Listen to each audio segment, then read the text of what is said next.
続いては原発事故を受けて福島県がおよそ200万人のすべての県民を対象に行っている健康調査についてです。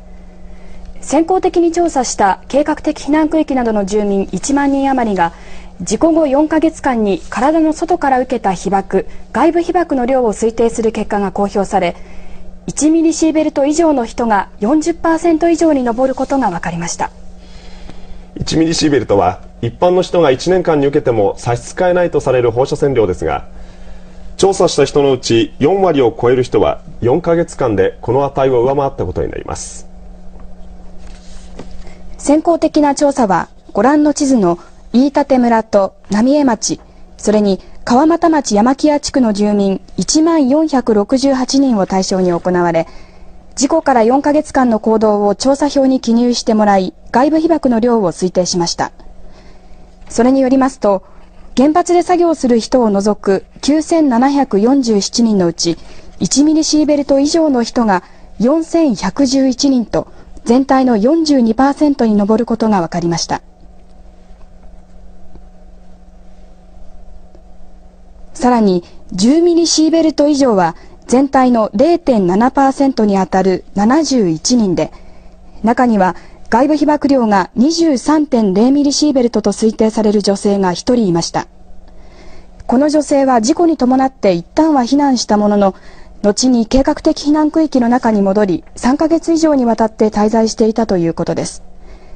今のところこの女性の健康への影響は見られておらず、現在は避難区域の外で生活しているということです。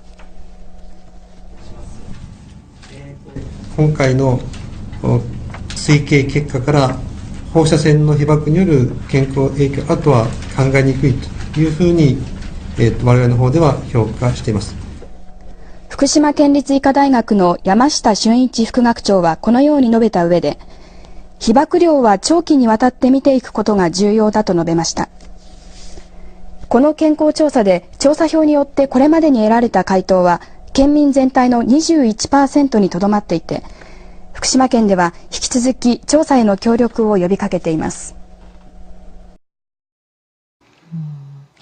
もう一つ福島県の調査について伺いたいんですけれども、先ほどニュースでお伝えいたしました、放射線量の高い地域3つの町村で外部被曝線量の推計の値が出ました。で、一般の方で一番高い数字が出たのは23ミリシーベルト、成人の女性です。これは外部被曝だけで23ミリシーベルト、どう見たらいい数字でしょうか。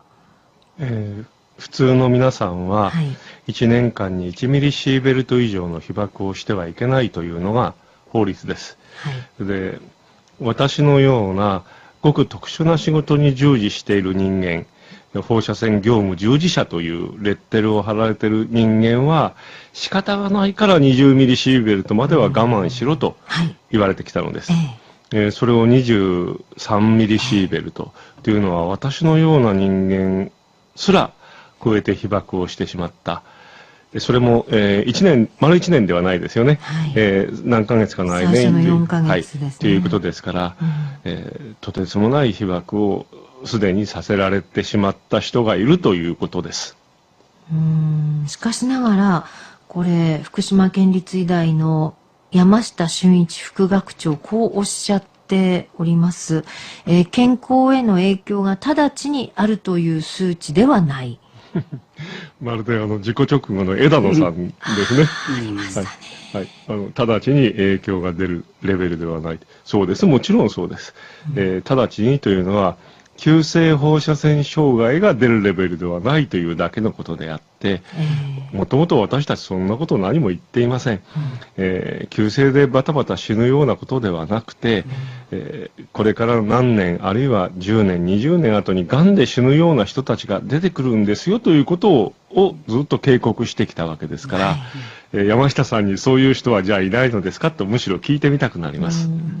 あるいは山下副学長、こうもおっしゃっていて、年間100ミリシーベルト以下の被曝では明確な発がんリスクはないと。これはどうなんですか。それもだから実にアカデミズムの言葉で言うならば、ええおかしな言い方だと私は思います。はい要するに疫学的に、統計的に、確たる証拠がないというだけのことであって、はい疫学だけではなくて生物学的な実験データとかそういうことを総合的に考えれば100ミリシーベルト以上でも以下であっても必ず影響があると考えるべきだというのが現在の学問の到達点なのです。はい当然山下さんもそんなことは十分ご存知なはずなのですけれども、未だに、証拠がないというような言い方をするというのは私は不誠実な方だと思います。でもこの23ミリシーベルトの方にしても外部被曝だけの量ですよね。そうですね。内部被曝はい。も合わさっていきますよね、もちろん。もちろん内部被曝もありますし、事故直後の数日間っていうのが決定的な被曝をしたはずなのですが、その時のデータがほとんどありませんので、ひょっとすればまた何倍かもしれないというような被曝の可能性もあると私は思います。はい。どうもありがとうございました。どうもありがとうございました。はい、ありがとうございました。京都大学原子炉実験所助教小出弘明さんに伺いました。